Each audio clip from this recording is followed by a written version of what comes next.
through receiving grants to take a look at their community and say, well, there's all of these issues that we face. Why should police officers have to address homelessness and mental illness? Police officers complain all the time. They're not social workers. That's right. So with these grants, maybe communities can take an opportunity to re-envision what public safety is and come up with models, better models to work with police, better models to reduce the problems that wind up needing a police officer. So that's what we have an opportunity to do in this Congress with this piece of legislation. And I hope that we work for passage of this legislation in the House, it gets through the Senate, the President signs it, and in the year 2020, we never, ever, ever see again what we saw a few weeks ago. It wasn't just a tragedy for our country and our nation, but it really was an embarrassment of our nation in front of the entire world. While we hold up human rights in the world, we obviously have to hold them up in our country. And with that, I yield. Thank you. Since Mr. Ratcliffe, the former ranking member of the Crime Subcommittee, has left the committee to serve as Director of National Intelligence, I now recognize the ranking member of the Subcommittee on the Constitution, Civil Rights, and Civil Liberties, the gentleman from Louisiana, Mr. Johnson, for an opening statement. Thank you, Mr. Chairman. I want to join all my colleagues today in thanking all of our witnesses sincerely for being here, and especially Mr. Floyd and Ms. Underwood Jacobs for making the trip in the midst of such tragedy and difficult circumstances to share your experiences with us. It's very valuable to us, and we're grateful. Of course, you have our condolences and our profound sadness for your losses. And I and my family and the community of faith that I represent have been praying for you and will continue to do that. We're going to talk about policing practices and reforms today, and that's a really important topic.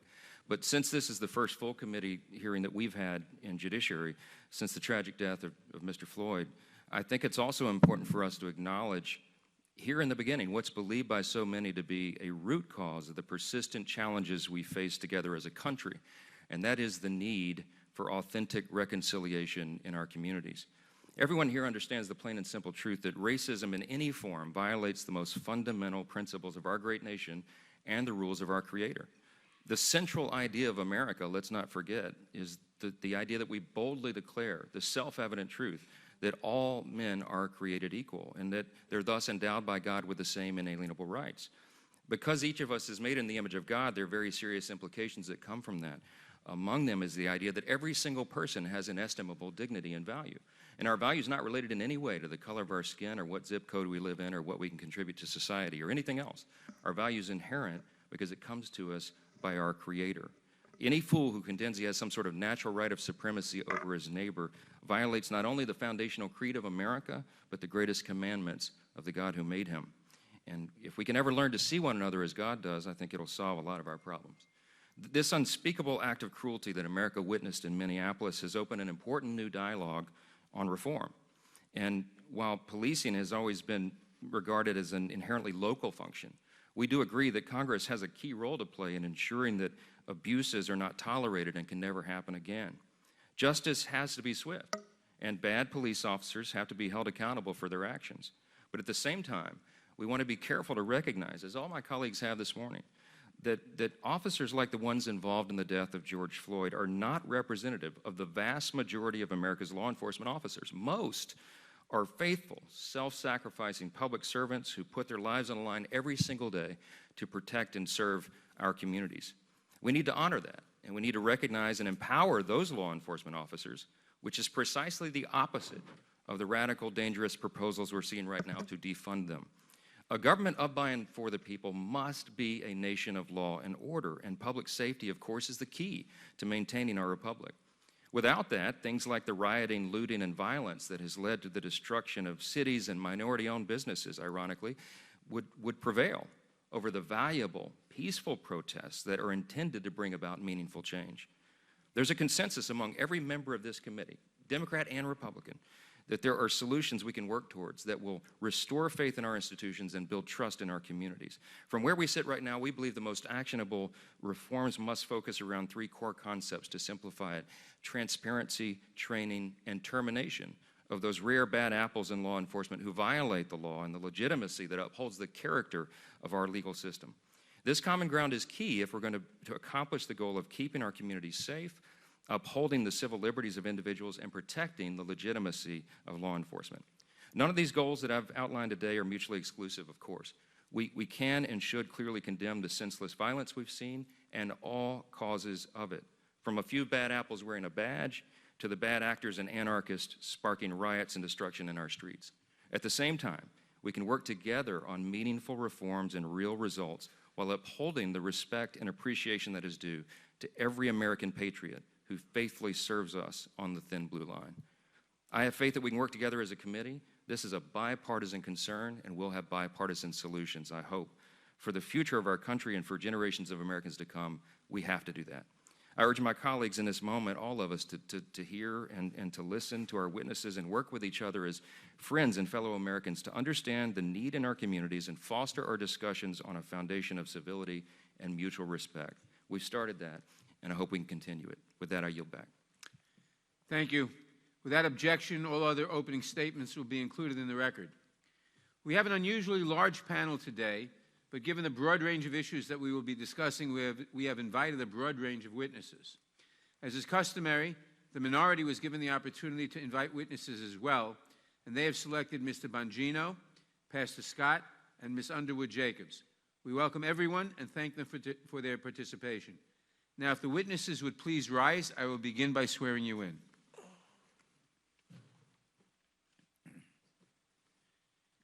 Do you swear or affirm under penalty of perjury that the testimony you're about to give is true and correct to the best of your knowledge, information, and belief, so help you God?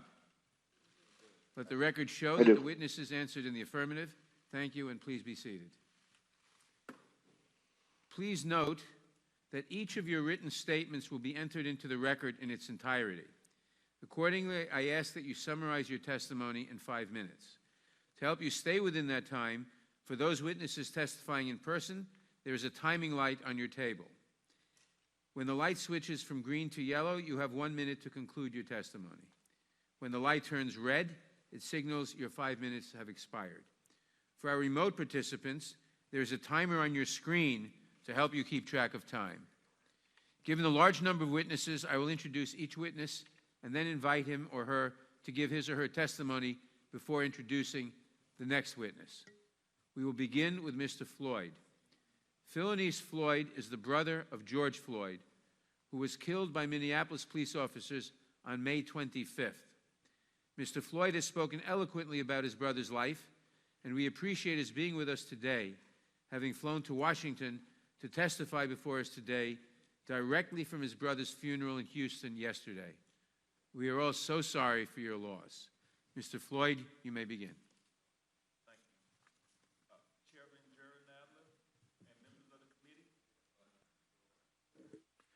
Chairman Gerald Nadler and members of the committee, thank you for the invitation here today to talk about my big brother, George. The world knows him as George, but I called him Perry. Yesterday, we laid him to rest. It was the hardest thing I ever had to do.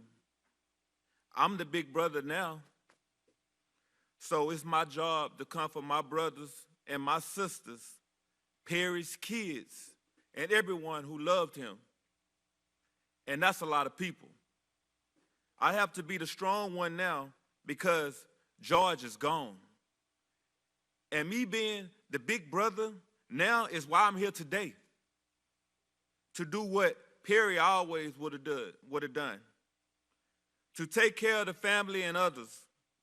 I couldn't take care of George that day he was killed, but maybe by speaking with you today, I can make sure that his death will not be in vain. To make sure that he is more than another face on a t-shirt, more than another name on a list that won't stop growing. George always made sacrifices for our family, and he made sacrifices for complete strangers. He gave the little that he had to help others. He was our gentle giant. I was reminded of that when I watched the video of his murder.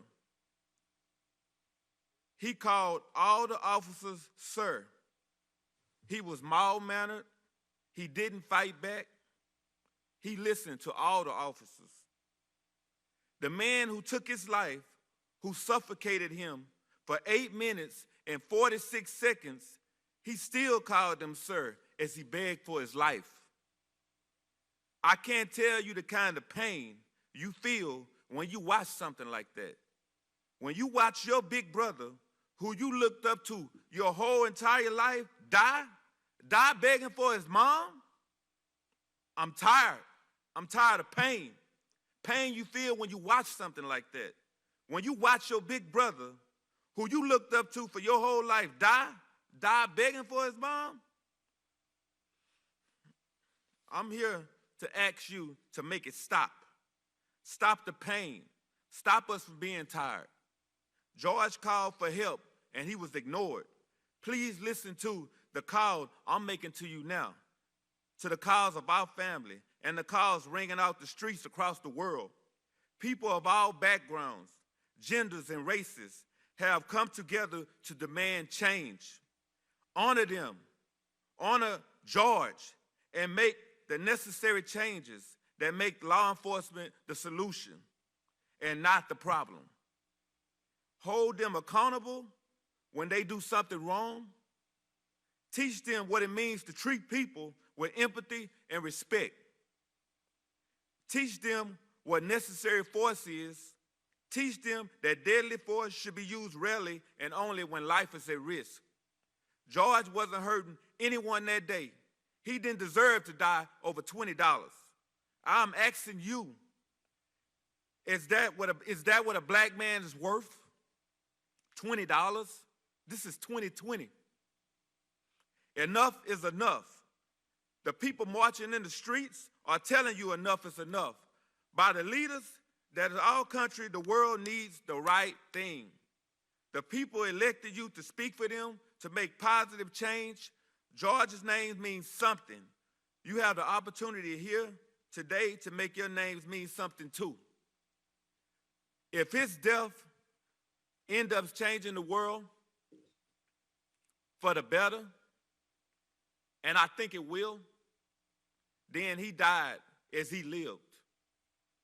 It is on you to make sure his death is not in vain. I didn't get the chance to say goodbye to Perry while he was here. I was robbed of that.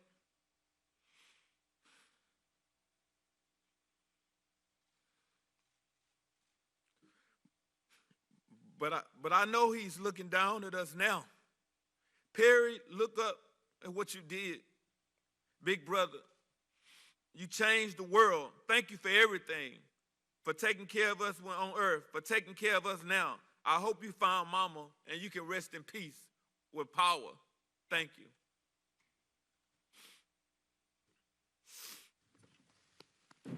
Thank you, Mr. Floyd.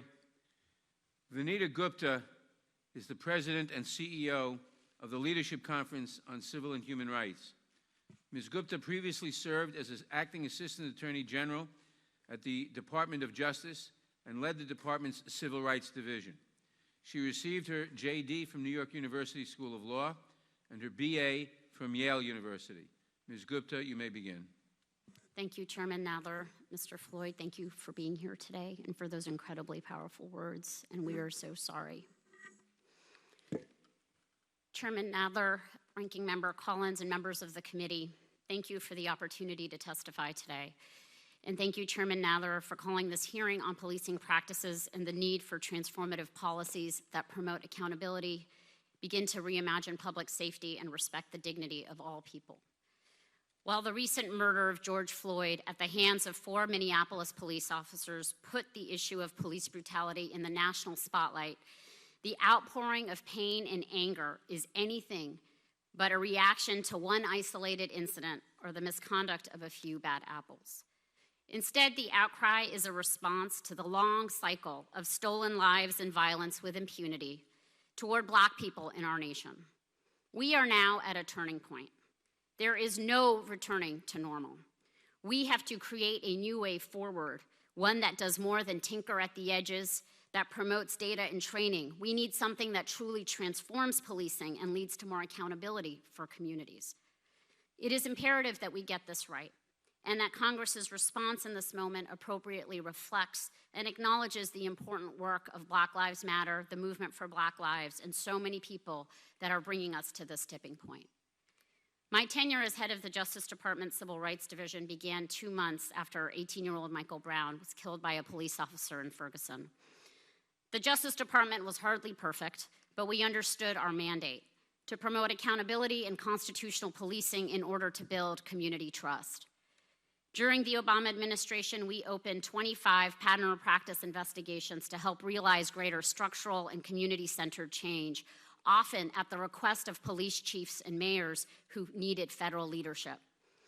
After making findings, we negotiated consent decrees with extensive engagement and input from community advocates who not only identified unjust and unlawful policing practices, but also helped develop sustainable mechanisms for accountability and systemic change. That is not the Justice Department that we have today. Under both Attorneys General Jeff Sessions and Bill Barr, the department has abdicated its responsibility and abandoned the use of tools like pattern and practice investigations and consent decrees. Instead, it is focused on dismantling police accountability efforts and halting any new investigations.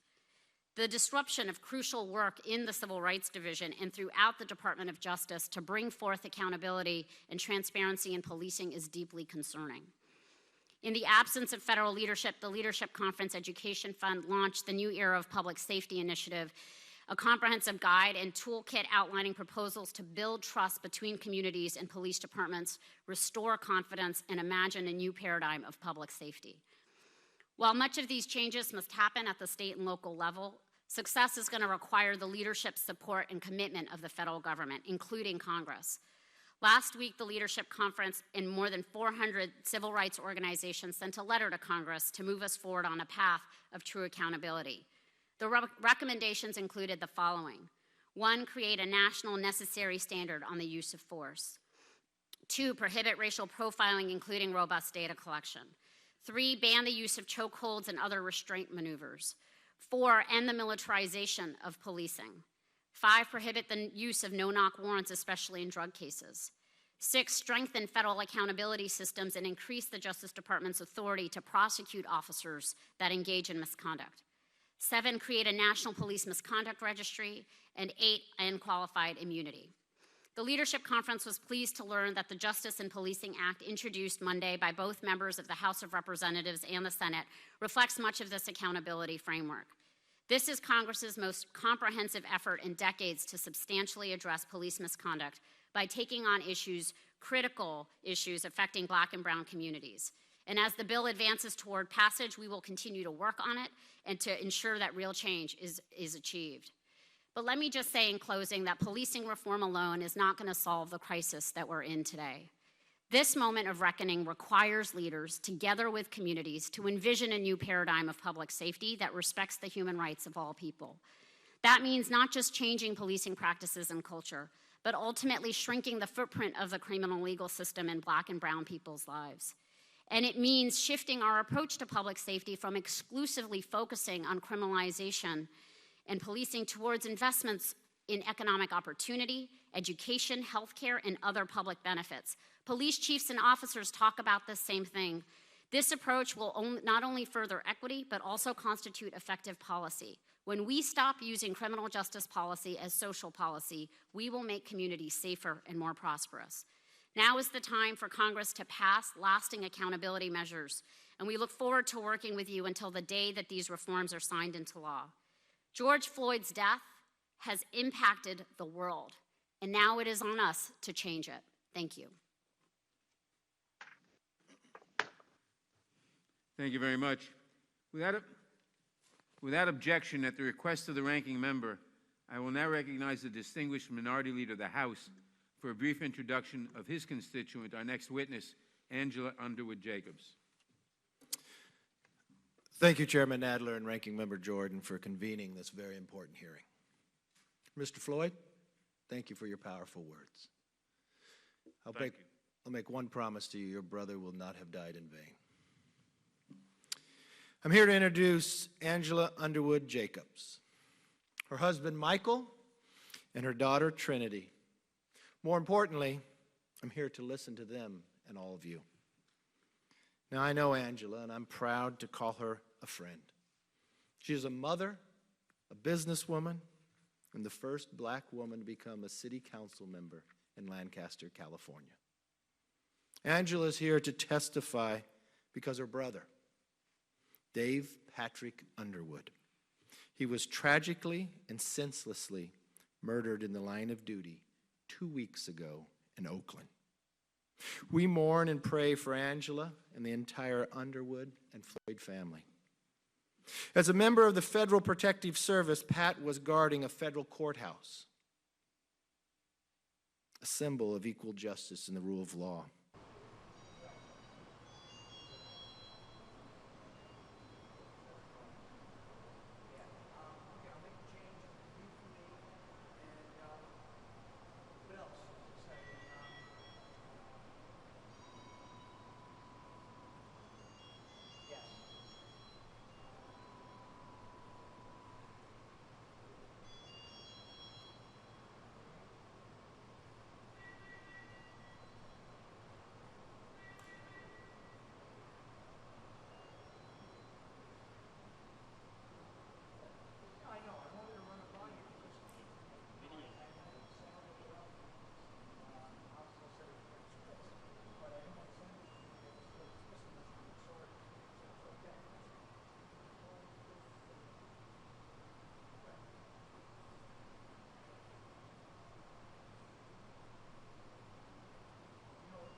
I yield back.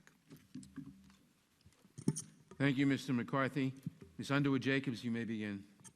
Thank you very much, and I truly appreciate the opportunity to be here today. As a nation, as a people, we must come together to defeat fear, hate, prejudice, and violence. I want to ensure the memory of my brother, Patrick, is as a catalyst against injustice, intolerance, and violence of any kind.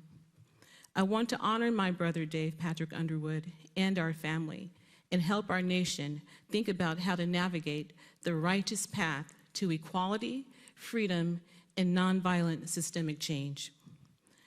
I want to extend my sympathies and condolences to George Floyd's family. Mr. Floyd's murder was just not cruel and reprehensible, but criminal. The officers involved should be brought to justice and held accountable for their actions or as well as their inaction. I wish that same justice for my brother Patrick, who served with distinction and honor as a federal officer for the Department of Homeland Security until he was murdered anonymously by blind violence on the steps of the federal courthouse in Oakland, California. As he took his last breath on the cold, hard cement after being shot multiple times, he died. Fear, hatred, ignorance, and blind violence snatched the life of my brother Patrick from all of us. Dr. Martin Luther King Jr. preached, "Always avoid violence. If you succumb to the temptation of using violence in your struggle, unborn generations will be recipients of a long and desolate night of bitterness. And your chief legacy to the future will be an endless reign of meaningless chaos." I have spoken to many people across this country, in fact, across the world, regarding what is going on in America. America is in pain, and she is crying. Can you hear her?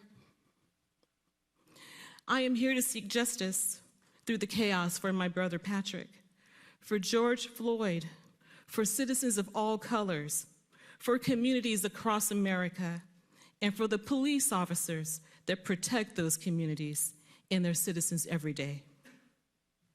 The actions of a few are dividing us as a nation. At a time when we should be coming together and uniting for the well-being of all people. We will never solve generational systemic injustice with looting, burning, destruction of property, and killing in the name of justice. We must find lawful, peaceful solutions that uplift and benefit everyone. And this is greater than a black, white, or blue issue. It is a humanity issue. When those in a position of authority choose to abuse their power, that is the very definition of oppression. And when innocent people are harmed in the name of justice, no one prevails, we all lose. Everyone deserves the opportunity to feel heard, be seen, and feel safe. Police brutality of any kind must not be condoned.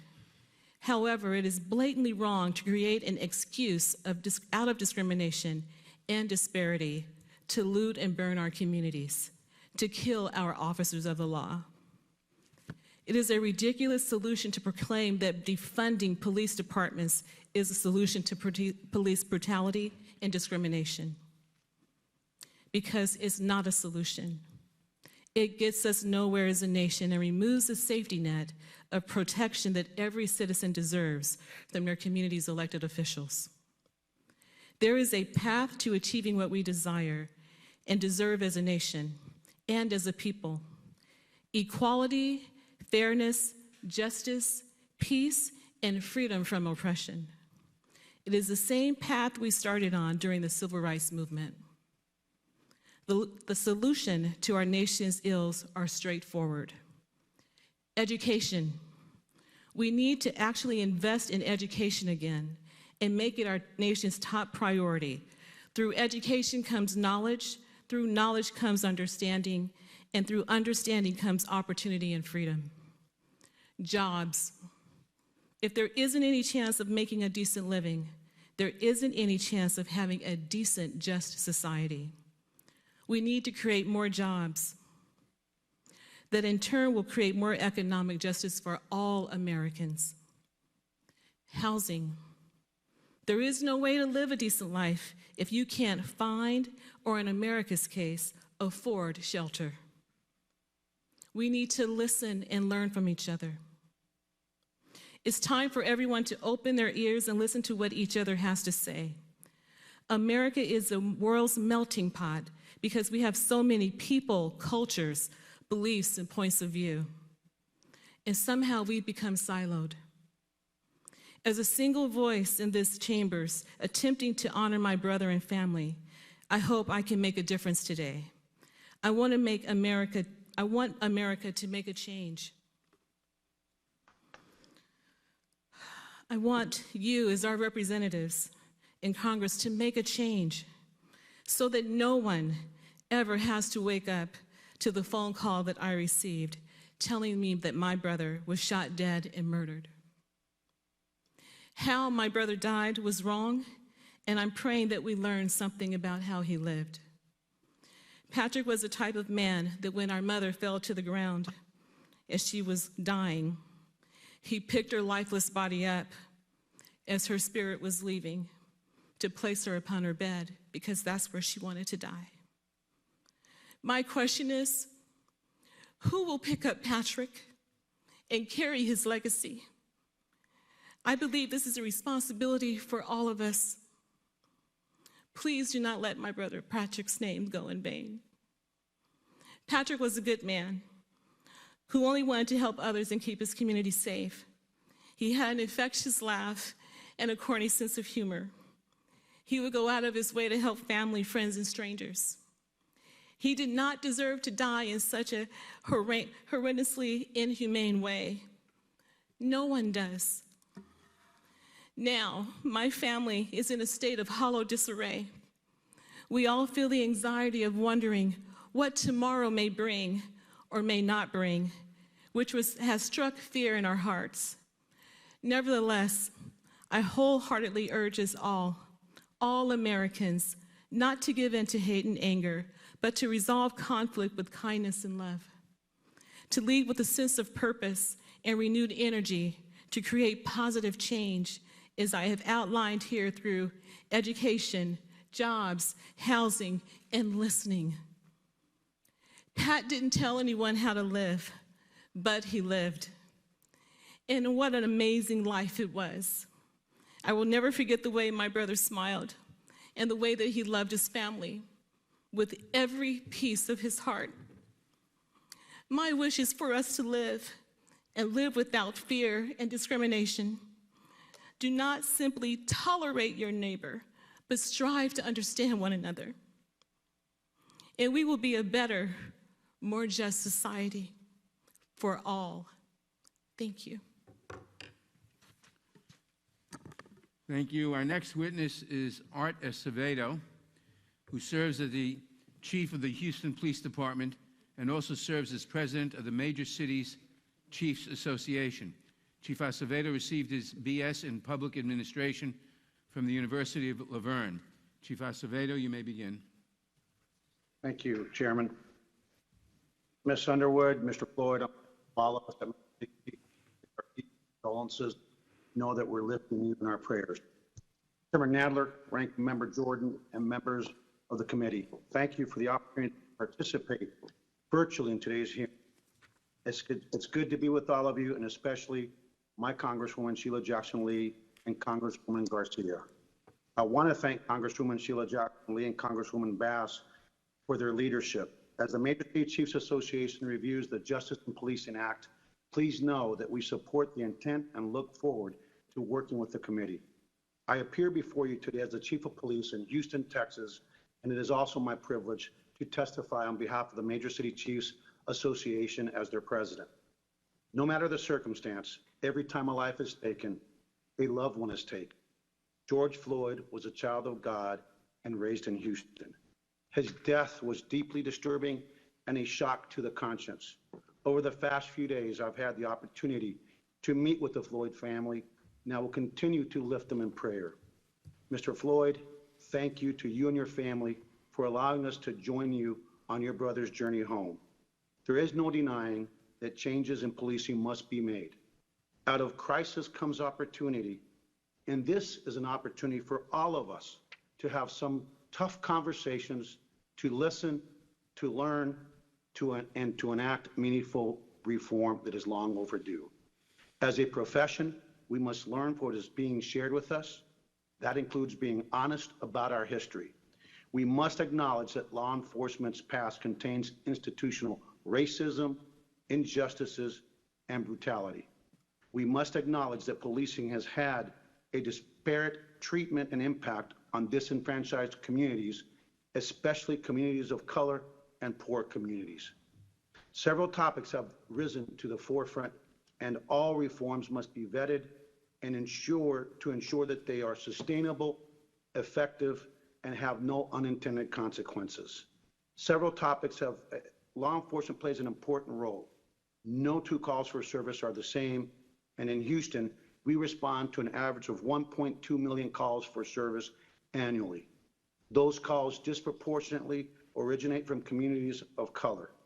If we are going to talk about better policing, we also need to talk about the root causes behind the need for those calls for service. Some think defunding the police is the answer. I'm here to tell you on behalf of our mayor and other mayors across the country and police chiefs across this country and the diverse communities that we serve, this is simply not the answer. Defunding the police without addressing the social economic reality faced by poor communities and the disenfranchised and how they are riddled with missteps which would increase the need for police services. History has shown that underfunding the police can have disastrous consequences and hurt those most in need of our services. Appropriate police funding is critical to ensure agencies have resources to invest in technology like body-worn cameras, recruit qualified police officers who are service-minded, and train in implicit bias, train in cultural competency, train in de-escalation, and other critical training. The overwhelming majority of cops are good people, This cannot be lost. They are faithful public servants who put their uniform on every day, willing to make the ultimate sacrifice. We can't let, again, the actions of bad cops let us lose sight of the fact that most cops are good. We must all judge each other through the prism and content of our individual hearts and actions, and not through the prism of color and the uniform that we wear. While there is no national use of force standard, and previous efforts at establishing one were met with this agreement, several components are ubiquitous throughout the U.S. Prioritization of the sanctity of life, duty to intervene, and the use of de-escalation tactics and techniques is a must. Let me be clear. The actions of the 4 officers involved in the death of Mr. Floyd are inconsistent, unjustified, and repulsive. They are contrary to the protocols of the policing profession, and they sabotage the law enforcement community's tireless efforts to build trust. Moving our profession forward begins with a sustained commitment to accountability. From the start of academy training, recruits must understand that they have an absolute duty to put public safety, service, and security first. In the Houston Police Department, we instill in our men and women the certainty that policy violations regarding truthfulness will lead to termination, or as we put it, if you lie, you die. It is important to note that every chief's administrative authorities are different across the nation, and that not everyone has the legal authority to take immediate action like Chief Arredondo did. I am encouraged while there have been eras in America's history when police have found it difficult to speak up, we are speaking up today. But let that be clear, for many years, officers have consistently been holding one another accountable, and complaints about police misconduct overwhelmingly originate from within agencies, not from members of the community. Communities have an absolute responsibility as well. We ask citizens to report police misconduct without fail. This will afford us the opportunity to investigate, track, and report those complaints. We must also address the issue of officers who have been terminated with cause only to get rehired by another department. Many of us refer to these individuals as gypsy cops. Many gypsy cops have exhibited troubling behavior, and that in turn undermines efforts to build trust with the public and efforts in terms of internal department accountability. Transparency breeds trust, and trust breeds respect. Mutual trust and respect between law enforcement and the public is crucial to good policing. The civil unrest occurring throughout our nation and throughout this entire country is a sobering reminder of how quickly we will lose public trust and the consequences of that fact. Ensuring the department looks more like the communities we serve helps build trust and confidence. Unique perspectives and insights help a department lead and serve the communities of color. I'm happy to report that the Major City Chiefs Association has several departments now that are minority majority, like the City of Houston and the Houston Police Department, and are reflective of the communities that we serve. On behalf of the Major City Chiefs, I want America to know that we hear you. We will continue to do everything in our power to facilitate your right to peacefully protest. The MCCA will not shy away from this challenge and will continue to be a leader and voice in the national discourse and race relations, policing, and reform.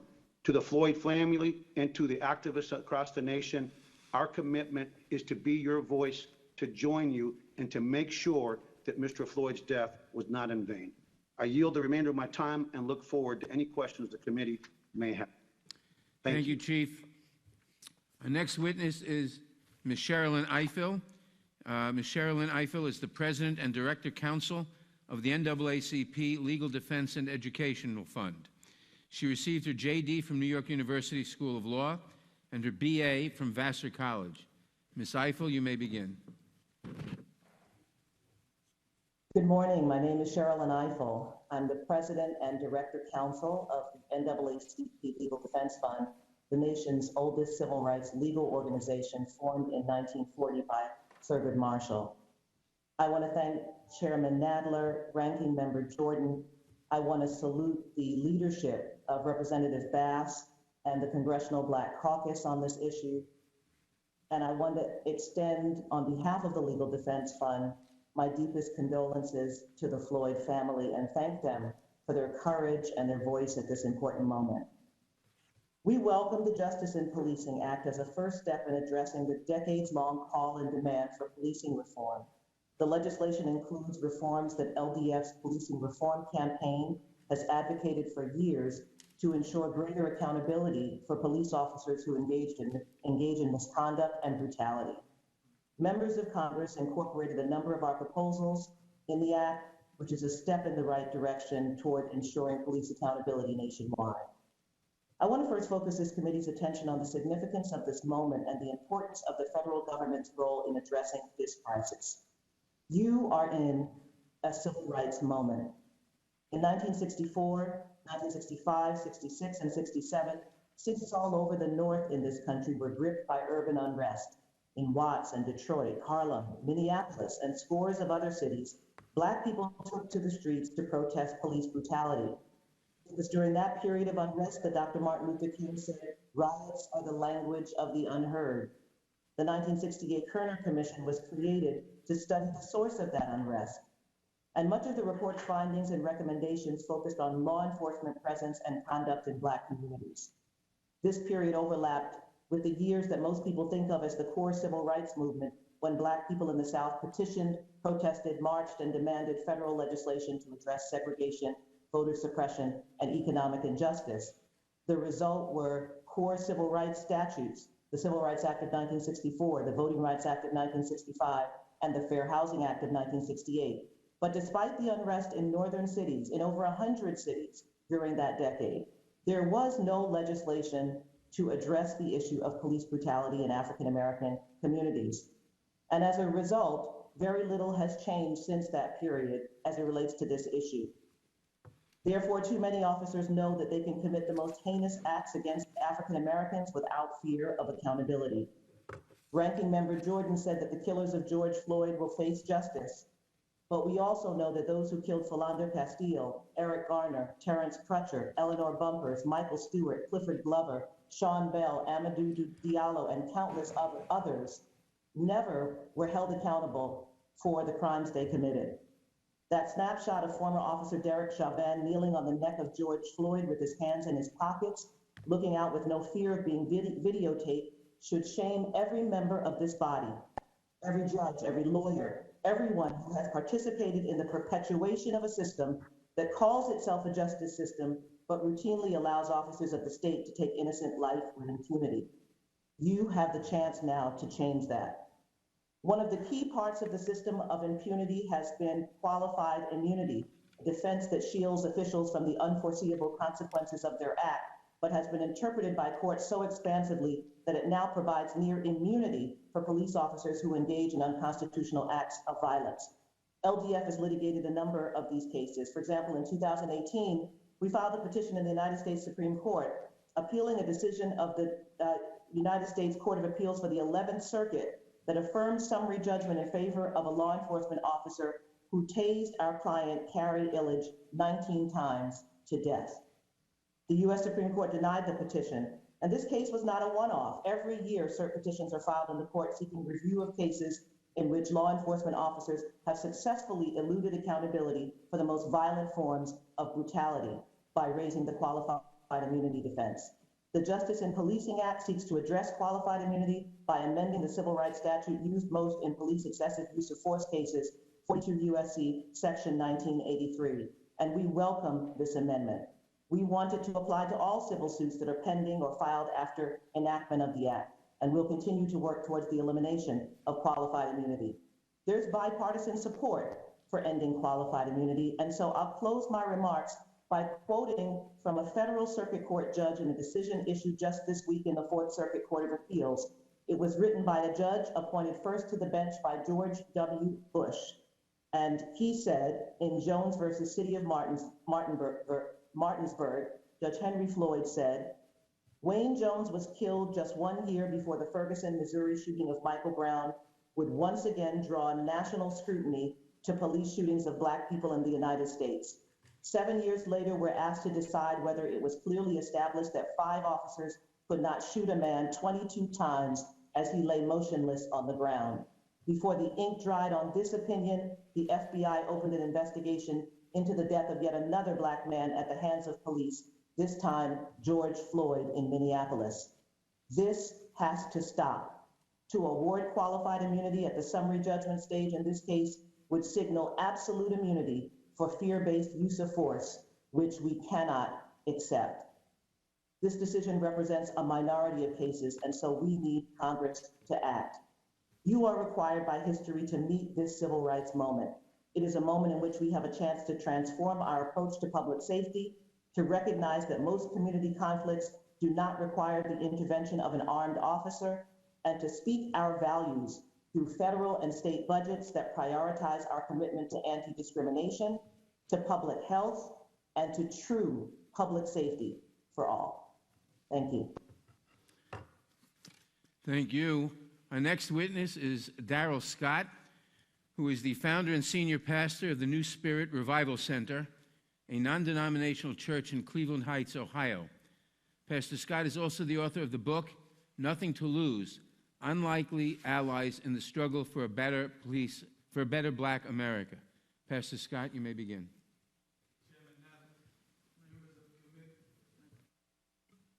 Chairman Nadler, members of committee, Ranking Member Jordan, thank you for inviting me to participate in these very serious hearings today.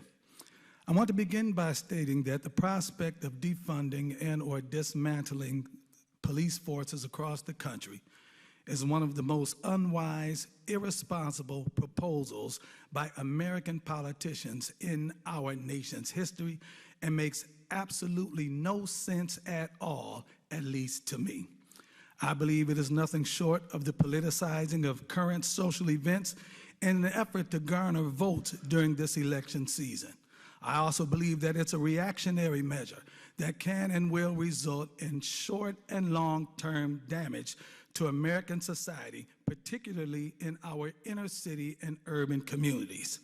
Now, I recognize the fact that the elimination of excessive force and physical retaliation by officers of the law against American citizens is paramount today. I recognize the fact that racial profiling and the harsh treatment of minorities is a very real reality that must be eliminated immediately. I myself can testify of times in my life when I felt racially profiled by police. I can testify of times in my life when I was pulled over for driving while black. I can testify of giving my grandson, who is now of driving age, the talk of how to properly behave if pulled over by police because he had the question of a very real fear of the possibility of death at the hands of police.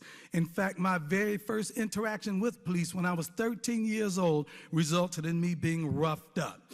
I could very easily have been George Floyd. George Floyd could have very easily been me, my brothers, my friends, or any number of any other black men in America. However, I do not recommend throwing the baby out with the bathwater by labeling all police officers as bad cops simply because of the bad actions of a rogue segment of those whose job is supposed to be to protect and to serve American citizens. In fact, in certain inner city communities across America, increased funding for police and increased police presence is actually necessary in order to enforce the law and to guarantee the safety and the security of law-abiding members of those communities. As one who was formerly in that street life years ago, I might be a pastor, but I didn't come down from heaven. I came up out of hell with the rest of everybody else. I was formerly in that street life. I know very much about the criminal element, and I can state definitively that the criminal element in and of society would enjoy nothing better than a reduction in police presence and police power. It would allow those with criminal intentions and criminal actions to flourish virtually unchallenged in the communities of America. The law-abiding members of society would be directly threatened by the absence of police, or the inability of police to respond to criminal activities, and in many cases would endeavor to take the law into their own hands to ensure their safety and well-being, as evidenced by the response of some who decided to defend themselves and their property from vandalism. An absence of police presence could potentially give rise to acts of domestic terrorism, mob rule, gang rule, neighborhood intimidation, oppression, and vigilantism. Defunding of police departments has already happened in a number of American cities, and rather than remedying problems, has actually made conditions much worse. The city of Cleveland, my hometown, is a prime example of the result of police defunding. In 2004, the city of Cleveland laid off 285 officers. The entire police budget was slashed by 31%. To cover basic services, the following units were either disbanded or cut forever. The district strike force units, the narcotics unit was completely cut. SWAT was downsized. The fugitive unit was disbanded. The auto theft unit was disbanded. The intelligence unit was cut to bare bones. The mounted unit was cut 85%. The aviation unit was down completely for 3 years and is now only utilized during special events. The harbor unit was disabled. The boat sits rotting in a dry dock. The scientific investigation unit was cut 80%. All the lab techs were let go. All evidence collection is now done by priority. The DARE problem, the Drug Abuse Resistance Education Program, was cut. Community policing was cut 45%. Cleveland went through a decade-long downsizing, which saw the department reduced from 1,900 officers to 1,500 officers on average. Zone car coverage, which directly affects citizens, has been cut. Police presence in any given district or in any given shift has been cut in half. 1- and 2-man units have been cut in half. Response time is dramatically longer if the police show up at all. The murder rates have climbed. The property crime is at record levels. Aggravated robbery statistics are higher. Drug sales, drug use, drug abuse is higher. Drug and alcohol-related motor vehicle accidents are the highest they've ever been. Cleveland has went from a relatively safe city per capita to an unbelievably unsafe city. Calls for service have increased even though the population has dropped significantly over the last 20 years. Once safe areas of the city are now unsafe. Once nice neighborhoods in the city are now not nice. Homicides are up 55% in Cleveland from this time last year, and Cleveland now has a higher murder rate per 100,000 residents than Chicago does. I believe that police departments are only as effective as politicians and their appointees allow them to be. Consequently, politicians and appointees are directly responsible for the state of their police departments. Law-abiding citizens, and I've spoken to a great deal of them, overwhelmingly think that defunding or disbanding police departments is a horrible idea. Community policing is a very viable option to address the needs of inner-city communities. Having police in the communities to actually get to know the residents is the best way to obtain the results that we all want. When I was growing up, the residents and the business owners knew the police officers that were assigned to our neighborhoods, and their presence was a deterrent to criminal activity. So in short, defunding of police departments in America has already happened, and it is proven to be an epic fail. We cannot allow that paradigm to continue if we want the neighborhoods of America to be safe to live in, the streets of America to be safe for residents to walk on, and the communities of America conducive for businesses to thrive in. So I recommend and I agree with the fact that police reform, or better yet, police revision should be enacted. But it has to be one that is sensitive to the stress, tension, pressure, and paranoia that policing produces. The fact that on any given day, any given call, any given stop can result in an officer's death can be very challenging mentally, while also being sensitive to the citizens of America who are supposed to be protected by the police and not be enemies of the police, whether in the suburbs or in the inner cities, whether we're black, white, red, yellow, or brown. I really believe that most police officers, most cops began their careers, most bad cops began their careers as good cops, but they allowed the rigors of their job to affect their perspectives and their social interaction with those they are supposed to protect, and they began perceiving those that they are supposed to protect as those they themselves need to be protected from. I'm in agreement.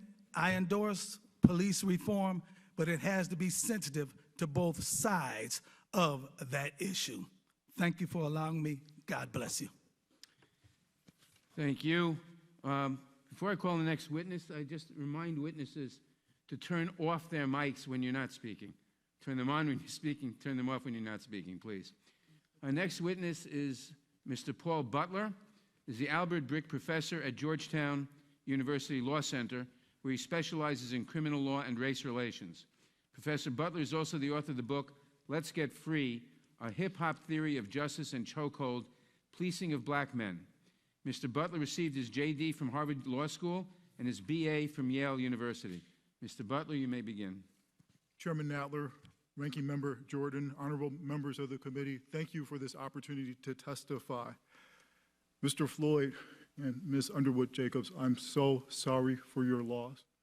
May the memory of your brothers, the memory of the other martyrs, be a blessing to the people all over the country, all over the world who are rising up in what Martin Luther King called the beautiful struggle for equal justice.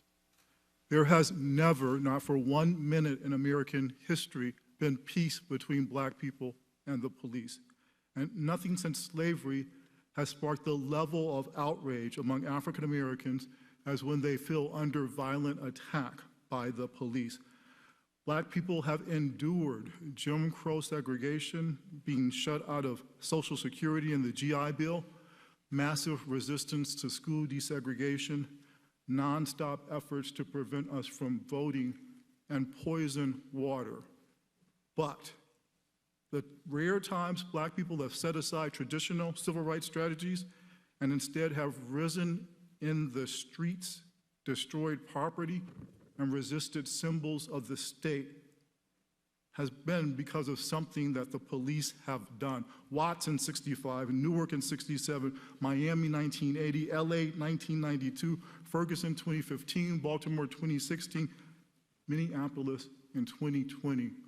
All of those cities went up in flames because the police killed another black man. Unlawful violence is never acceptable, either as a misguided approach of a few or as an abuse of the power and trust we place in law enforcement officers. The main problem is not bad apple cops. Officers have difficult jobs and many serve with honor and valor. Still, almost every objective investigation of a police department finds that police as policy treat African Americans with contempt. The police kill, wound, pepper spray, beat up, detain, frisk, handcuffs, and use dogs against black people in circumstances in which they do not do the same to white people. When armed agents of the state are harming American citizens in our name, we the people must ask why. In the past 2 weeks, we've seen acts of grace and bravery by police officers. Cops in New York took a knee. In Houston, Chief Acevedo arranged for an honor guard to accompany Mr. Floyd's body when he came home. Unfortunately, we have also witnessed these past 2 weeks police officers commit deplorable acts of violence against the citizens they've sworn to serve and protect. In New York, officers drove 2 large police vehicles into a crowd of protesters. In Atlanta, officers broke the window of a car, dragged out 2 college students, and shot them with a stun gun. In Buffalo, a police officer knocked a 75-year-old man to the ground, but what happened next was just as bad. When 2 officers were disciplined for that criminal conduct, 57 other officers quit the squad in protest. President Obama's task force on policing decried the warrior mentality present among too many law enforcement officers. In Buffalo, the nation saw warriors on steroids. African American and Hispanic people disproportionately bear the cost. Blacks are about 20% of the population of Minneapolis, but 60% of the people who cops use violence against. The result is that there are more black people in the criminal legal system today than there were slaves in 1850. When I mentioned to a young man I mentor that if he attended protests, he should wear a mask, he said he certainly would try. But he wanted me to know that as a young black man, he has a greater risk of dying from police violence than from the coronavirus. According to the National Academy of Science, 1 in 1,000 African American men and boys will be killed by the police. What African Americans need to realize equal justice under the law is for selective enforcement and police brutality to end. We need the police to stop killing us, to stop beating us up, to stop arresting us in situations in which they would not do those things to white people. The Justice in Policing Act is a common sense reform.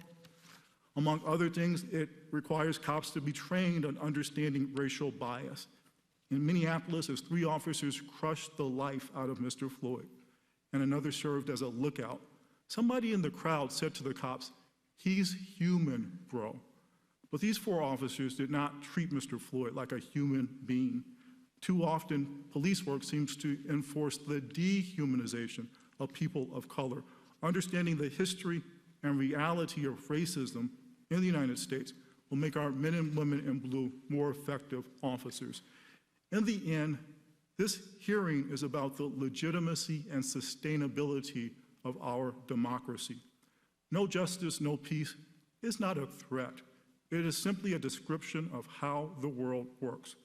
The multiracial, multi-generational demonstrations that have risen up all over the United States reflect the wonderful diversity of our great nation and the potential of ordinary citizens to make our country live up to its highest ideals. The Justice and Policing Act of 2020 heralds the urgency of transformation and the promise for all Americans of equal justice under the law.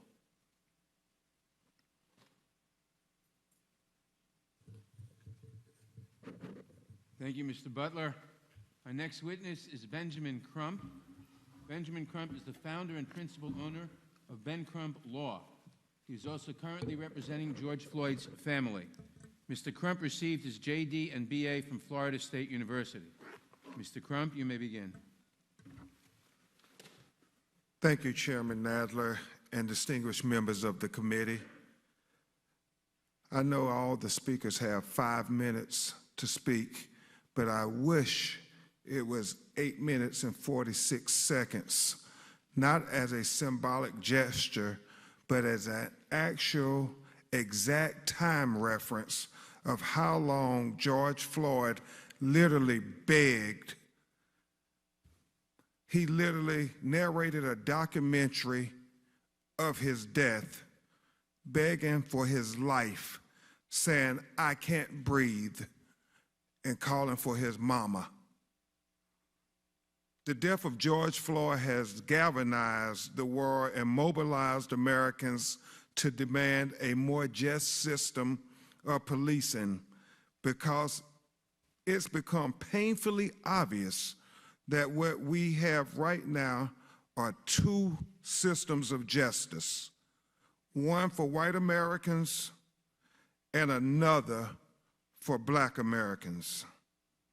George is one in a long line of black Americans who unjustly are killed at the hands of police, or in George's case, at the knee of the police, including Breonna Taylor, Pamela Turner, Botham Jean, Michael Brown, Stephon Clark, Eric Gardner, Tamir Rice, Philando Castile, Terrence Crutcher, Laquan McDonald, just to name a few, and the list goes on and on.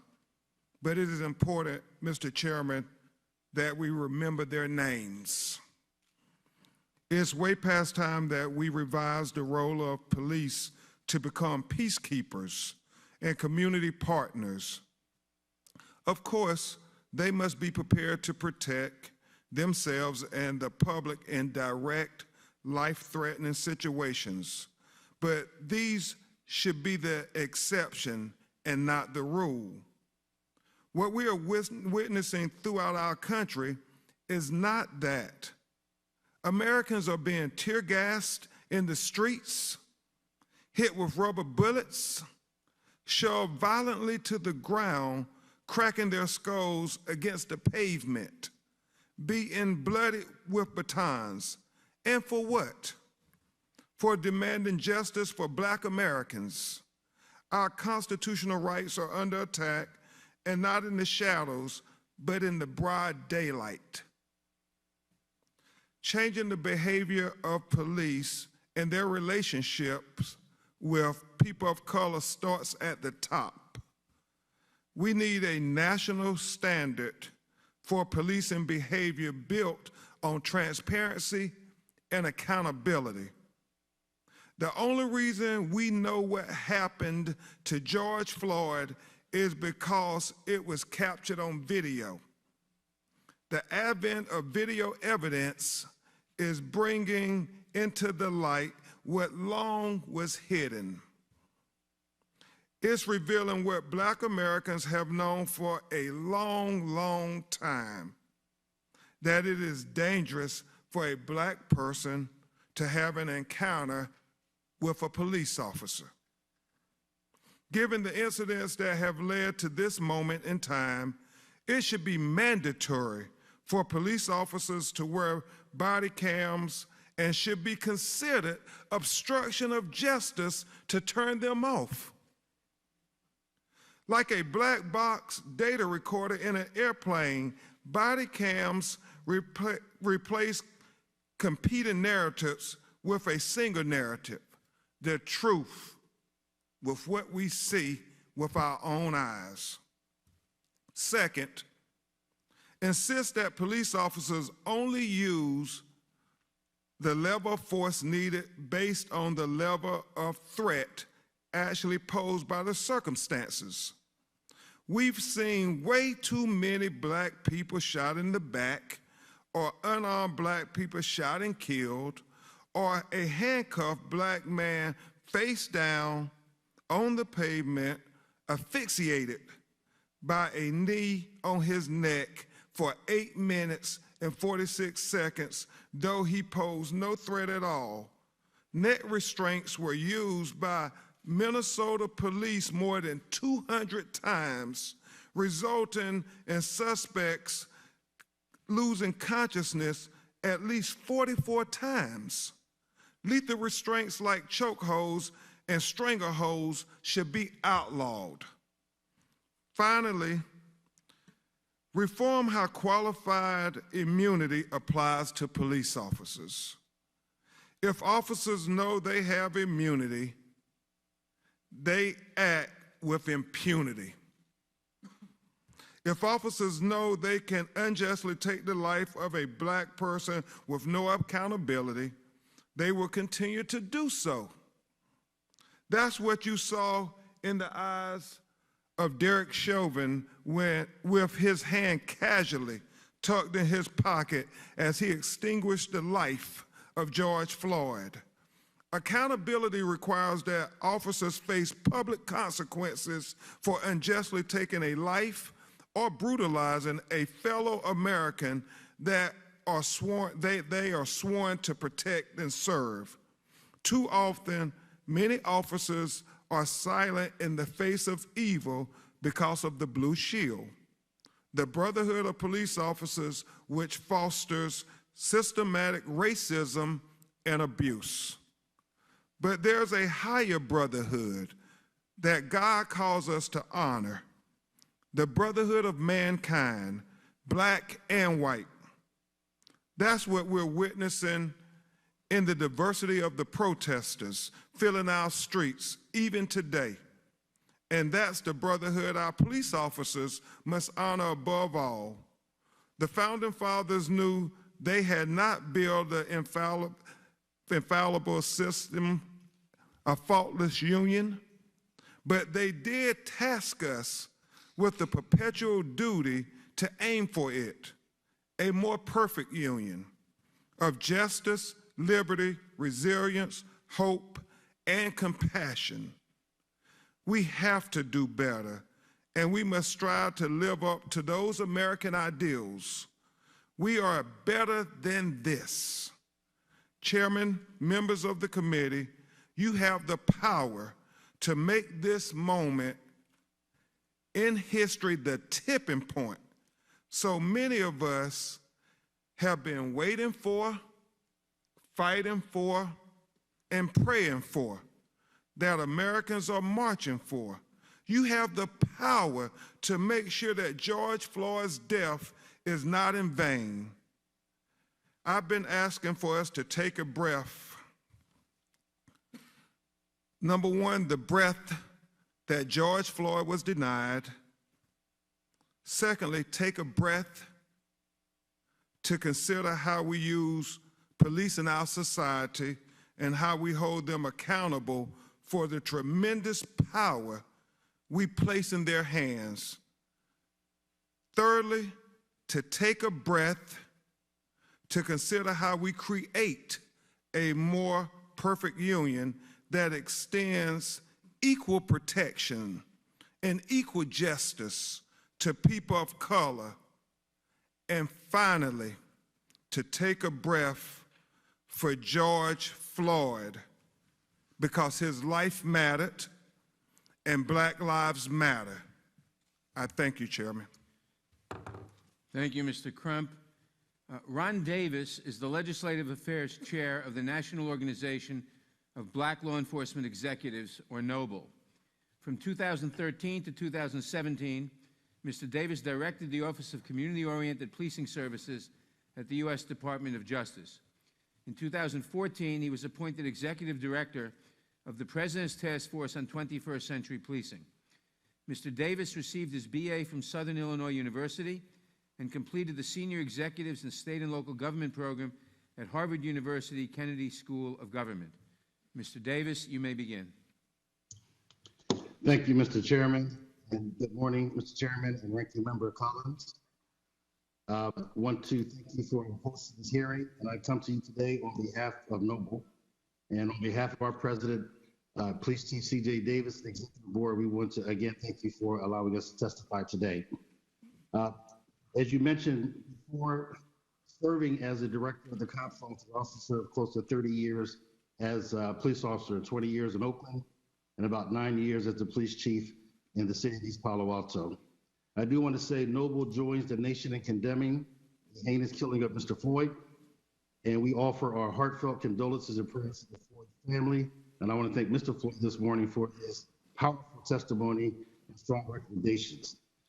Yet, Mr. Chairman, we know that the date George Floyd is just one in a long list of tragedies. We also know that the vast majority, as the Reverend had mentioned, of police officers in this country are decent, honorable, committed men and women to service. But we know that the core problem of policing are not just about a few bad apples. I think too often we focus on the bad apples, and we need to acknowledge, Mr. Chairman, that the problem of policing today is continued use of draconian policing systems that still suffer from structural racism and severe institutional deficiencies. Under these systems, even good cops have bad outcomes, and bad cops and racist cops can operate with impunity. Most of the systems that we are talking about were determined why we police, how we police, where we police, were constructed in the 40s, 50s, and 60s, and they were actually constructed to enforce Jim Crow and other discriminatory practices. In other words, this committee should acknowledge, the nation needs to acknowledge that our policing systems are in fact not broken. They are doing what they were actually designed to do. To understand this hard truth is to recognize that this system cannot be reformed, it must be reconstructed. It also means that the demand for policing reform should not require an indictment against all police. In fact, it is our hope that our brothers and sisters who wear the badge will not only embrace this moment, but will join this movement and become a part of the change that is needed. We've seen police chiefs and officers walk with crowds and take a knee, and that is great. We now need them to take a stance and stand with the community as we reconstruct this unjust system. The first step in reconstructing a new system is to strengthen police accountability and trust with our communities. This, in fact, was the core charge that President Obama gave the task force on 21st century policing. And in 2015, the task force provided recommendations for police agencies and their communities to advance this. Unfortunately, the Trump administration not only tossed this report away, it has actually retreated backwards to the so-called law and order days in which the mass arrest of men of color was this nation's crime strategy. We need to abandon that dangerous rhetoric. We need to abandon the idea of law and order, and we need to embrace a peace and justice mantra that enhances public safety and ensures justice for all. Mr. Chairman, we need the support of the federal government to further advance the recommendations from President Obama's task force. We also need to make some immediate actions. In the interest of time, I will say that we support the 8 bullets that Vanita Gupta outlined with the Leadership Conference of Civil Rights, and I won't go over those 8 bullets since it's already in the testimony.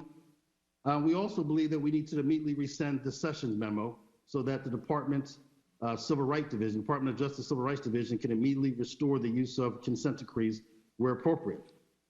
We believe that we should restore programs within the COPS office that allows police departments to do voluntary reviews so that they can identify deficiencies in their operating systems and structural programs. And we believe that all police agencies should obtain some type of accreditation before receiving federal funds. We also need the federal government's help in supporting local and state efforts. In the absence of this DOJ, it's been the states that have been stepping up. So for example, the state of California and Governor Gavin Newsom passed Assembly Bill 392, the most comprehensive use of force reform bill in the nation. Last week, Governor Newsom also ordered the state to stop teaching the carotid hold or carotid restraints or chokehold and made clear that he would support any legislation that prohibit those techniques. In Illinois, former Attorney General Lisa Madigan and current Attorney General Kwame Raoul used their office to negotiate with the city of Chicago to adopt the most comprehensive consent decree in the nation's history. And in California, Attorney General Becerra used his office to conduct pattern and practice investigations, provide organizational assessments, and use of force reviews. And most recently in Minnesota, Attorney General Keith Ellison worked with Department of Safety Commissioner John Harrington and used their office to convene a task force, a working group of diverse people to address the issue of police deadly encounters. Now, unfortunately, the group released their report just weeks after Mr. Floyd was killed, so it was too late to impact that tragedy, but it does provide a roadmap for Minnesota as it moves forward. These are all activities that the Trump administration has Thank you, walked away Mr. from. Davis. And these are all activities that are sorely needed if we're going to address police reform. In some, the recommendations that have been outlined, the ones I just mentioned, the ones that Ms. Gupta outlined, the ones that you've heard today, are all contained in the Justice and Policing Act. And we appreciate Congresswoman Bass, yourself, Mr. Nadler, and all the co-sponsors for introducing this comprehensive bill. And Noble looks forward to working with this body as you move the bill forward. As we proceed, there are immediate steps that I believe police leaders and departments can take. And I want to basically quickly go over 5 points that I would ask my colleagues, police chiefs and police leaders to follow. And that these are the steps that we can do to start the racial reconciliation that was mentioned earlier that we have yet to do, and to start the reimagining policing process. The first step is to publicly acknowledge the historical and current, too often we just say historical, but the historical and current police abuses that occur and its impacts on communities of color. The more police chiefs acknowledge this, do so publicly, the more we can start our reconciliation. Second, the acceptance of responsibility to change our policing system and its culture. 3, I think it is time for all police officers to reaffirm their oath of office to the Constitution and to the core principles of our democracy. And I say that because we need to be reminded that the oath is to the Constitution, not to each other, not to the police department, not to the police union, but to the Constitution and our democracy. 4, collaborate with community to redefine and reimagine policing, including the development of reinvestment strategy that rely less on police or more community-based safety programs. As we debate funding about the departments, I think we can have some core agreement that we definitely we need to invest in the social programs, the community-based programs that go more to the core causes of crime than just the symptoms. Mr. Davis, your time has expired. Mr. Davis, thank you for your testimony. Your time has expired. Our next witness is Daniel Bongino. Daniel Bongino has served with both the New York Police Department and the United States Secret Service. He's also a best-selling author and host of the Dan Bongino Show podcast. Mr. Bongino has an MBA from Penn State University and both an MA and BA from the City University of New York. Mr. Bongino, you may begin. Mr. Chairman, Ranking Member Jordan, I deeply appreciate the opportunity to speak on this critical issue. Ms. Underwood Brooks, Mr. Floyd, deeply sorry for your loss. I can only hope you take some solace in the justice that we all pray is to come. I mean that. That was a tough video to watch for all of us. Police Officer Dan O'Sullivan, he was a friend of mine. We went through the police academy together. Sadly, we lost touch when we graduated, so we were both assigned to separate precincts, different areas of the city of New York. Dan and I were briefly reunited in 1998, but it was no joyous occasion. I was reunited with Dan in a hospital in Queens, where he was hospitalized with devastating injuries after pulling over off duty to assist a driver in a critical emergency situation. He was hurt badly. Dan was the very essence of a public servant. Dan always put himself last while putting his commitment to the safety and security of the public he pledged to serve always first. That was the Dan I knew. During my employment with both the NYPD and the United States Secret Service, I had the honor and profound privilege of working with agents and police officers who had committed themselves to a higher cause. Just like Dan, I met so many of these committed public servants that sadly I can't even recall all their names anymore. These are good men and women. Yes, as with any profession, there are officers, no question, who aren't suited for the job. Some will cause trouble, sometimes worse. We've seen that. But in my experience, this is rare and becoming rare. The special agents I work with and remain friends with to this day in the Secret Service joined members of the NYPD and New York City Fire Department on that tragic day of September 11, 2001. You know what they did? They sprinted into those burning buildings and personally escorted people out. As we all know, those buildings collapsed, taking many of those brave NYPD and FDNY souls with them. Those brave souls were running into the buildings. Everyone else was evacuating. These are the types of people I was honored and deeply privileged to work with. Public safety came first. Everything else came second. Sometimes even their own families. The defund the police movement will target these heroes. They are the police, these people. It's not some amorphous mass that will be affected. It's real heroes in real time, right now. Removing these heroes from your communities and my community will do nothing but ensure chaos and destruction. Police officers are the front lines, putting themselves between the evildoers among us and the honest, hardworking Americans, just yearning for some security and prosperity in a small slice of Americana. We can and should commit to police accountability, there's no question about that, but we can do it without shredding the thin wall between civilization and chaos. There are few jobs in the country as stressful as policing. I receive an email or a text a few times a year notifying me about the death or injury of a police officer I knew, worked with, or knew someone I worked with. Imagine if that was happening at your job. Think about that just for a minute. God forbid you found out a coworker of yours was killed or injured in the line of duty in the course of doing their job. You didn't just get the text, you got this text a couple times a year. That's policing. That's what they do. They risk their own lives for yours. I'll say in closing, I spoke at an event for police officers years ago, and a spouse of one of these heroes said this. She said, the most wonderful sound in the world for the spouse of a police officer is the sound of Velcro at night. Maybe saying, why Velcro? Because it's how a police officer's body armor is secured to their bodies. And when that body armor comes off and that sound echoes in their ears, the families of these heroes know that they're finally home safely. I ask you, please, with the greatest of respect and humility, please stop this defund the police abomination before someone gets hurt. Thank you for your time.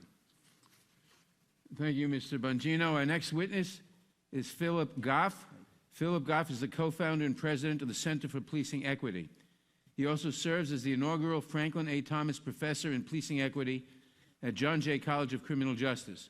Dr. Goff received his PhD and MA from Stanford University and the AB from Harvard University. Dr. Goff, you may begin. Thank you, Chairman Nadler, Ranking Member Jordan, members of the House Judiciary Committee.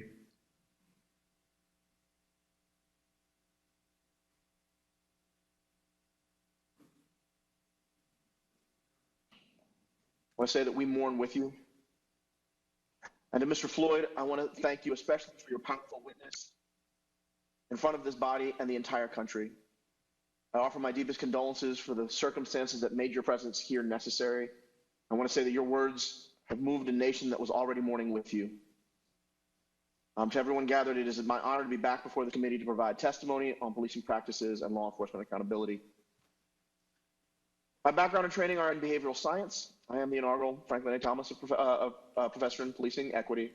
I was a witness for the President's Task Force in 21st Century Policing, a member of the National Academies of Sciences Committee that issued a consensus report on proactive policing, and was one of the 3 leads on the recently concluded Department of Justice funded National Initiative for Building Community Trust and Justice. But I am likely best known for my work with the Center for Policing Equity, the leading research and action organization focused on equity and policing, and my testimony today is in that capacity.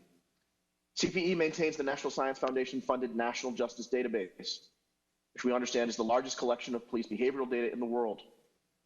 Our work focuses on combining police behavioral data, psychological survey data, and data from the US Census to estimate not just racial disparities in police outcomes, such as stops and use of force, but the portion of those disparities for which law enforcement are actually responsible and can do something about.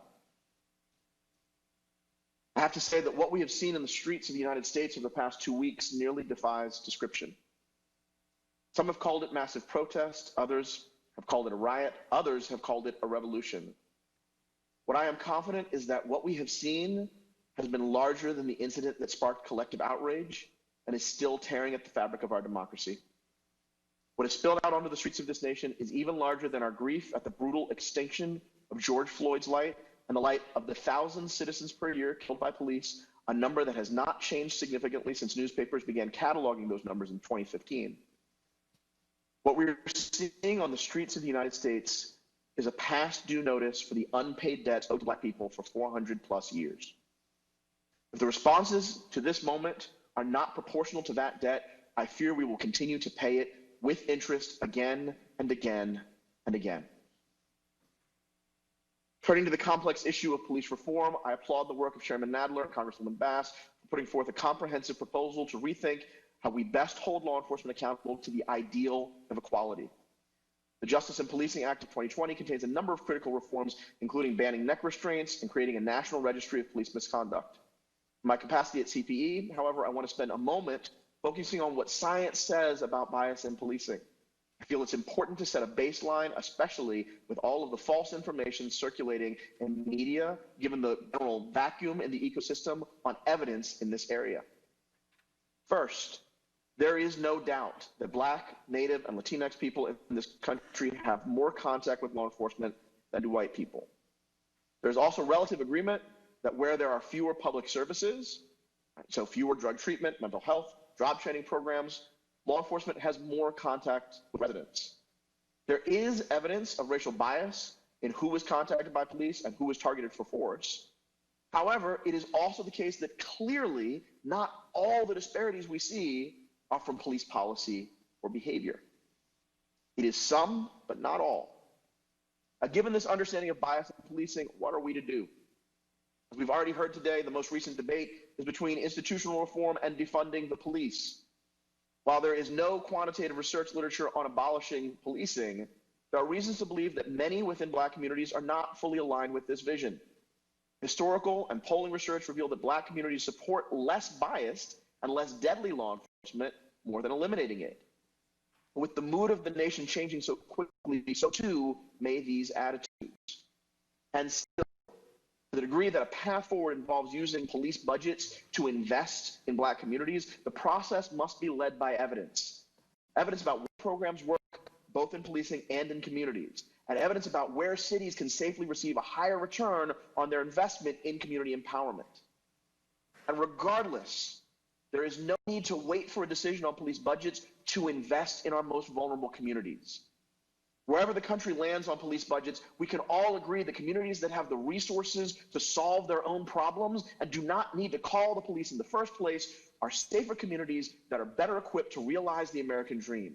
There is no reason to avoid this obvious truth, and there is no reason not to act on it now. As I previously mentioned, the Justice and Policing Act of 2020 contains the best federal police reform package of the bills I have seen before this Congress, and CPE supports its passage. Many of our partners in law enforcement, the chiefs, who are experts on public safety, support many of its provisions, especially the federal ban on neck restraints and the implementation of a national registry of police officers who have been fired for misconduct. These reforms are long overdue, and such common sense reforms should be enacted immediately. Thank you very More specifically and briefly, I want to emphasize the need for a national registry of police officers who have been fired for misconduct is a reform that will increase transparency and the public's trust in law enforcement agencies. Doctors and lawyers, those tasked with protecting life and liberty, as officers have to do both on their jobs every day, those, along with many other professions, are required to be licensed, and their employment data are shared across state lines by appropriate entities in inappropriate ways. Without such a registry for Thank you, Dr. Goff. Your 5 minutes have expired. Our next witness is Marc Morial. Marc Morial is the president and CEO of the National Urban League. Mr. Morial also served as mayor of New Orleans from 1994 to 2002. He received his JD from Georgetown Law School and his BA from the University of Pennsylvania. Mr. Morial, you may begin. Thank you very much, Chair Nadler and Ranking Member Jordan, members of the committee. To Representative Bass, thank you for your incredible leadership on this issue. First, we at the National Urban League strongly support the passage of the Justice in Policing Act.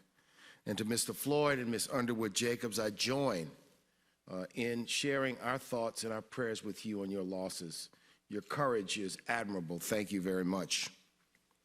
Between 1882 and 1968, that's an 86-year period, 4,742 people, mostly black, were lynched in the United States.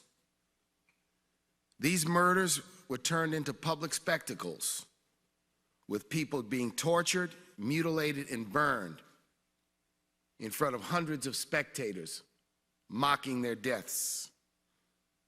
In 1922, the United States House of Representatives had the courage to pass a bill to make lynching a federal crime.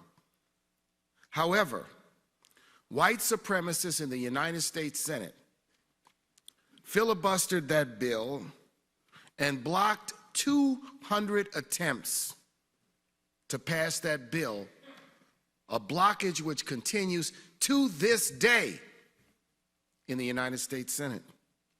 Imagine if in 1922, the Congress of the United States had demonstrated the courage to make lynching a federal crime, how many of those 4,742 people would not have died? Today, we look at most recent history, and we see from 1954 to 1965, dozens of civil rights activists were murdered, including the 4 little girls at that Birmingham church in 1963.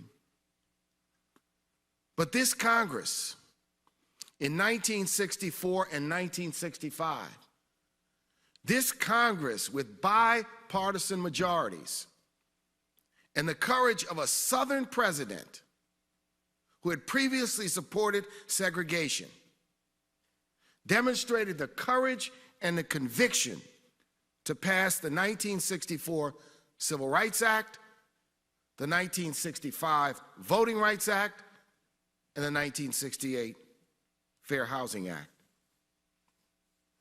Since 2013, when Trayvon Martin was killed in Florida, 1,291 black people have been shot and killed by the police. Over 100 of them were unarmed. And now, in 2020, as we stand just 6 years away from the 250th anniversary of this nation. Before the eyes of the world, George Floyd was lynched on the streets of Minneapolis, Minnesota. And the world, from Hungary to New Zealand to Australia to Paris to London to big cities, small towns, every village, every hamlet, every neighborhood in this nation have risen up in mainly peaceful protests to simply say enough is enough. Enough is enough, and Black Lives Matter. This Justice in Policing Act represents a bold and clear step forward, but an opportunity. An opportunity at a historic time in American history as to whether this nation's elected representatives will hear the pain, hear the cries, hear the suffering, hear the outrage, and realize this is not the time for a de minimis, backroom, Washington political compromise. That this is a moment for bold and courageous action. And the type of action where 20, 40, 60 years hence, history will ask, your children will ask, your grandchildren will ask, where did you stand? Where did you stand? This is a moment not of politics. This is not a moment of black or white. This is a moment of morality. It's a moment of human decency. This act does a number of things. It bans some practices that we all know have to be banned. Chokeholds, no-knock warrants, racial profiling. It creates a multi-tiered accountability system, some through the system of the courts in both civil and criminal proceedings, and strengthens the hands of the Justice Department so that it can do its job. It also suggests Thank you, Mayor Morial. an accreditation program. So let me just say one last thing, Mr. Chairman, if you'll indulge me, and I'll go back to what I said earlier.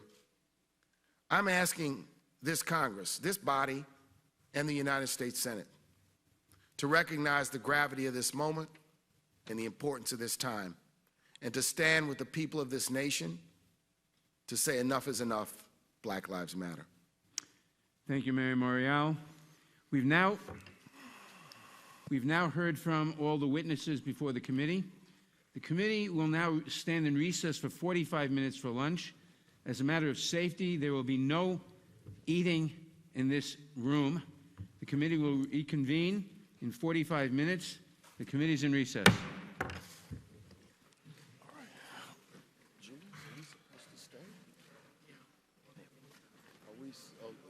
When they come back, are we supposed to be for questions? Let's find out. Well.